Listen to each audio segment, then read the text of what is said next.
বিসমিল্লাহির রহমানির রহিম। আসসালামু আলাইকুম এভরিওয়ান। রোজিস কিচেনের পক্ষ থেকে সবাইকে আন্তরিক ধন্যবাদ। কেমন আছেন সবাই? আমি আলহামদুলিল্লাহ ভালো আছি। তো আজকে আপনাদের জন্য হান্ডি চিকেন রান্না করার একটা রেসিপি নিয়ে এসেছি। তো এখানে আমি একটা 1.5 কেজি ওজনের মুরগি ভালো করে ধুয়ে পরিষ্কার করে নিয়েছি। এই যে রেগুলার কাট করে নিয়েছি, আমরা বাসায় সবসময় যেভাবে কাটি ওভাবে কেটে নিয়েছি আমি। এই যে এবার আমি মশলা মাখাবো। দিয়ে দিচ্ছি পেঁয়াজ বাটা। আমি আধা কাপের মতো পেঁয়াজ বাটা দিয়ে দিচ্ছি। যেহেতু হাঁড়িতে রান্না করব আগে আমি সেজন্য একটা বাটিতে সব মশলা মাখিয়ে নিব। রসুন বাটা দিয়ে দিচ্ছি 1.5 টেবিল চামচ। আদা বাটা দিয়ে দিচ্ছি 1 টেবিল চামচ। হলুদের গুঁড়া দিয়ে দিচ্ছি 1 চা চামচ। জিরা ধনিয়ার গুঁড়া দিয়ে দিচ্ছি 1 চা চামচ। মরিচের গুঁড়া দিয়ে দিচ্ছি 2 টেবিল চামচ। এই মুরগিটা একটু ঝাল ঝাল মজা। লবণ দিয়ে দিচ্ছি 1 চা চামচ অথবা পরিমাণ মতো। টমেটো কিউব করে কেটে দিয়ে দিলাম একটা। এবার আমি গরম মশলা দিয়ে দিচ্ছি। আমি 2টা তেজপাতা একটু কেটে নিয়েছি। এলাচি দিয়ে দিচ্ছি 4-5টা। দারচিনি দিয়ে দিচ্ছি 3 টুকরা। লং দিয়ে দিচ্ছি 5টা। এবার দিয়ে দিচ্ছি কাবাব চিনি 4-5টা। মাংসের ফ্লেভারটা খুবই ভালো হবে। দিয়ে দিচ্ছি পেঁয়াজ বেরেস্তা। আমি 1 মুঠো পেঁয়াজ বেরেস্তা দিয়ে দিচ্ছি। এবার আমি হাত দিয়ে সবগুলো উপকরণ মাখিয়ে নিব।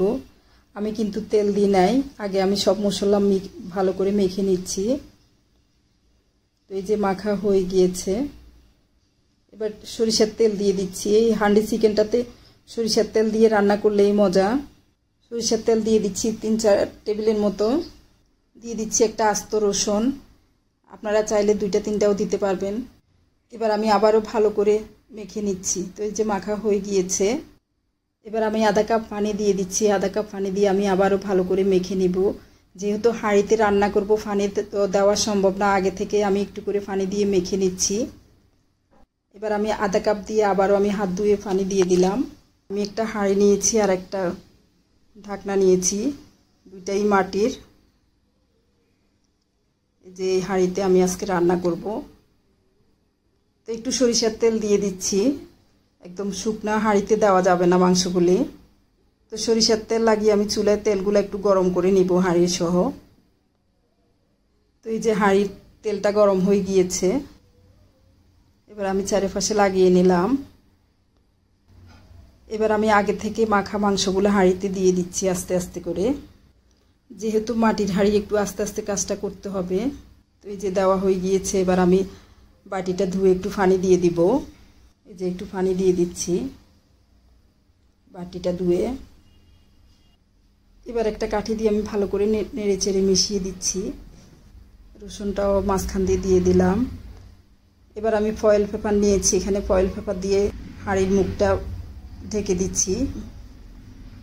এটা চাইলে আটার গোলা দিয়েও করা যায়, তো আমি একদম সহজ পদ্ধতিতে দেখাচ্ছি, একদম সহজভাবে। এই যে সুন্দর করে হাঁড়ির মুখটা লাগিয়ে দিলাম। এবার আমি উপরে ঢাকনাটা বসিয়ে দিচ্ছি। কোনো ভাব যেন ভিতর থেকে বের হতে না পারে, আমি ওভাবে করে দিয়েছি। এবার আমি চুলার আঁচটা কিরকম রাখবো ওইটাও দেখিয়ে দিচ্ছি। এভাবে হালকা লো আছে আমি চিকেনটা রান্না করব। এবার চুলায় পাতিলটা বসিয়ে দিচ্ছি ঠিক 45 মিনিটের জন্য। তো মাঝে একটু নেড়ে দিচ্ছি আমি। এই যে লুসনি দিয়ে ধরে আমি একটু নেড়ে দিলাম। এই যে হয়ে গিয়েছে ঠিক 45 মিনিটে। তো আমি একটা চামচ দিয়ে আগে ফয়েল পেপারটা উঠিয়ে নিচ্ছি।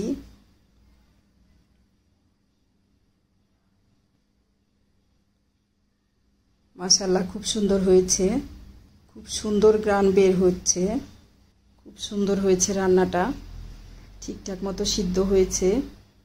এবার আমি একটা মাংস উঠে দেখাচ্ছি। এই যে খুব সুন্দর হয়েছে রান্নাটা, মাংস খুব সুন্দর করে সিদ্ধ হয়েছে। ঝোলটাও দেখতে খুবই লোভনীয় লাগছে।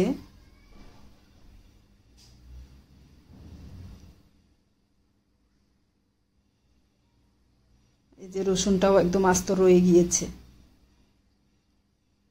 চিকেনটা খেতে আসলে খুবই ভালো লাগে। তো আমার মতো এভাবে করে আপনারাও রান্না করবেন। এবার আমি সার্ভিং প্লেটে নিয়ে নিচ্ছি। এই যে সার্ভিং প্লেটে নিয়ে নিলাম। তো এতক্ষণ আমার ভিডিওটা দেখার জন্য অসংখ্য ধন্যবাদ। ফেসবুক পেজে যারা দেখছেন তারা একটা লাইক কমেন্ট শেয়ার করে দিয়ে, ইউটিউব চ্যানেলে যারা দেখছেন তারা একটা সাবস্ক্রাইব করে পাশে থাকা বেল আইকনটা ক্লিক করে সবসময় আমার রান্নার নিত্য নতুন ভিডিও দেখবেন। আজকে এই পর্যন্ত, আবারও নতুন কোনো রান্না নিয়ে দেখা হবে ইনশাল্লাহ।